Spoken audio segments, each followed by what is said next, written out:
Hello everyone, it's me, Wuggle here. Today marks the beginning of my Object Show Tips series. Woo! In the series, I and maybe some special guests will go over the Object Show creation process. In this first part, I will cover very basic topics, such as show concepts and titles, character creation, and picking out a good cast. Before we start though, I'd just like to say that everything in this video is entirely my opinion.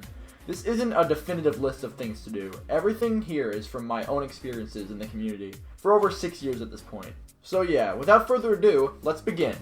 Dun dun dun dun dun! Creating a concept. So yeah, my vision for the series was to be able to help out everyone who needs it, from creators of already existing object shows, to people that are struggling to think of ideas for one. This first part will mostly focus on that second audience, people that need help getting started. The first thing that anyone should do when creating a series is to think of a concept. You may be thinking, there already is a concept, it's an object show, a show about objects. Well, you're not wrong. What I'm thinking of, however, is what you want to do with this object show concept. Whether it be a competition show or something completely new, the concept of your show should be what you think about before anything. So yeah, in terms of object shows, the vast majority is competition shows, based off of the original object show, Battle for Dream Island, which itself was based off of Total Drama Island and Survivor. However, there are a multitude of other things you can do with a cartoon about objects. For example, Object Manor. Object Manor was a show that wasn't at all about competition, and it was successful. Although it was cancelled. Well, IDFB also fits the criteria. Both of these shows show that whatever concept you have, whether it's the competition standard or something completely new, it could be a hit, because both those shows were pretty popular. And you shouldn't be limited to Survivor-like competitions as well. Town Attack, for instance, parodies The Amazing Race. It does it really well. My advice to you is to just do what you want. There's no reason to try to be original if you don't want to. If you want to make a competition show, do it. If you want to do something else, do it. Think of a concept for your show and stick with it. Character creation. Once you have your show concept down, great, you've passed step 1. I wasn't really sure which part to do next, character creation or a title for your show. But the characters you include in your show may affect the title or maybe the main idea of your show. After you have a concept, these next few steps don't have to be in this exact order that I've organized in this video, but all of these steps should be clear before we move on to writing. So, character creation. Character creation is very important for any show, as obviously the characters and the interactions they have with one another is crucial for having a good show. Now, the first thing I would like to address is the basis for your show's characters. Since you're making an object show, your characters on the show would obviously be objects. Here are a few guidelines I've come up with to help you out on what objects you should include or shouldn't include. Number 1, do not directly copy characters from other shows. For example, let's just say that I have a character based off of a leaf. His name is Leaf, he's male, and is an orange leaf. This is okay. This is not directly stealing from another show. On the other hand, let's say that I want to use Leafy from BFDI in my object show. I take her exact personality and exact character design and just paste it into my show. This really isn't okay. You should never directly take a character from someone else's show and use it in your own, unless you get their permission. Referring back to my orange leaf character, I believe that using the same object that is in another show is absolutely okay. As long as it is visually different and has a different personality, it's fine. A lot of people in this community focus too hard on trying to think of original objects, and they think that if an object is already present in another show, that it should not be in theirs. However, there aren't an infinite number of common objects that are used on a day-to-day basis. Thinking too hard for original object ideas could actually harm your cast, due to your audience not knowing what some of the objects are. They're too obscure. Step 2. You shouldn't use over-complex designs. For this section, I originally showcased a character from a show that exists that wasn't mine. However, I didn't think it was appropriate to badge a character from something I'm not involved with. So let's just move on to my own idea of an overly complicated design and why it doesn't work. An object that I've always wanted to use in one of my own shows was a trombone, because I play the trombone in school, and I really like doing it. However, look at it. There's no easy way that I can put a face and limbs onto that thing. Some objects are just too overcomplicated to look consistent with the rest of the cast, and the trombone is a great example. Number 3, branded characters are a no-go. Branded characters aren't a good idea for a number of reasons. The reason that's more relevant for the majority of you is that simply it seems a little tacky. I don't know how to explain it, but branded characters really do not hold any benefit over non-branded characters, besides some circumstances which I will address later. For instance, let's take Game Boy Color from Paper Puppets Take 2. This character would be the exact same if it was just called Game Console, Gamey, or some other equivalent. There's no point of using a brand in this case, it just makes things more confusing and again, tacky. I'm still not sure if that's the right word to use, whatever. The other reason why branding characters aren't too good to include is for copyright reasons. For example, my only branding character I've ever used is Eminem. and I couldn't sell a shirt with his original body on it due to the brand. I know this reason doesn't affect many of you, but if your show gets big, then it could become an issue. Before, I did say that there are some circumstances that branded characters are better than unbranded, and that's when the brand name is more known, or is synonymous with the object itself. Let me give an example. Band-Aid.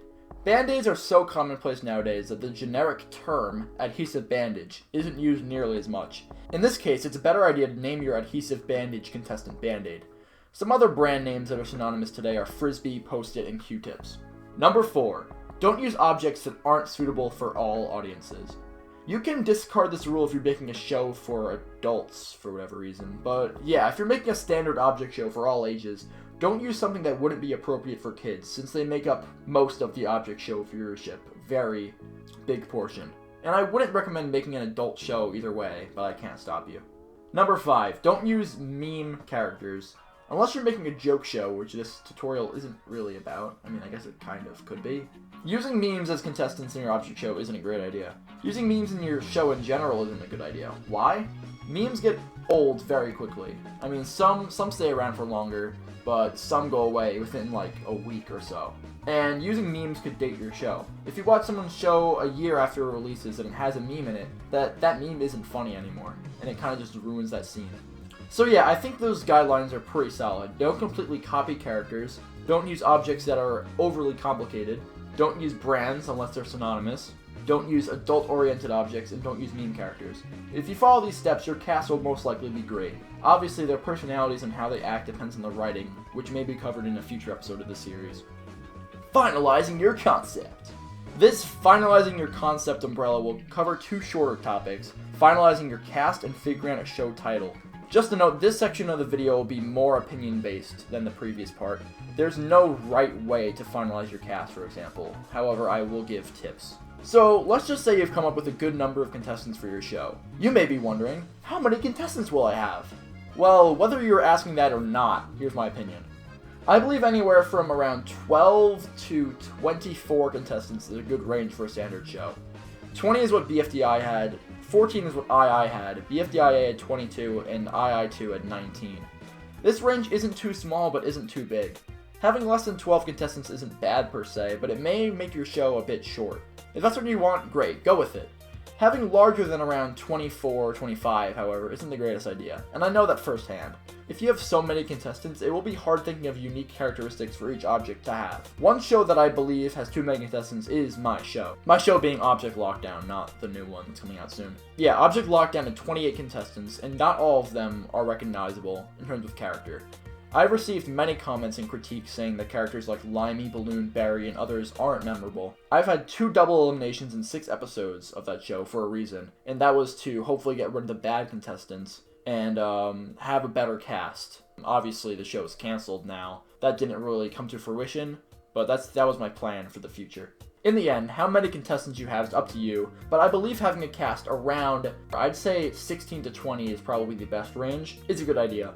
Another tip I'm going to give is that equal genders for shows are not required whatsoever. My new show has 1 more female contestant than the number of male ones, and I do not think an equal gender count is required for any show, especially if you're having non-binary contestants.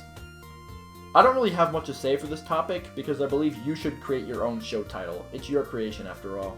One thing I would like to address though is the overuse of object in show titles. Using the word object isn't bad, but it's very common in object show titles. Making something unique may be a better way to help your show stand out, but it may reduce visibility of people finding your show. It's a double-edged sword, really. Do what you think is best. So yeah, that was part 1 of the tips. Hopefully you enjoyed it. Hopefully I had a bit of help. I know this isn't like animation or voice acting, because those things are more visible on screen. However, I think a strong basis, picking a good cast is very important for any show, no matter be an object show or not. And hopefully you guys get something out of it. And if you disagree with anything I said in this video, please leave a comment. All of this is subject to change. I may leave comments below addressing different topics if they come to my mind. So just read the comment section. I may have added some updates down there. And yeah, part 2 will be coming soon. I think I'm going to do writing. Not 100% sure yet, but we will see when it comes. So thank you for watching.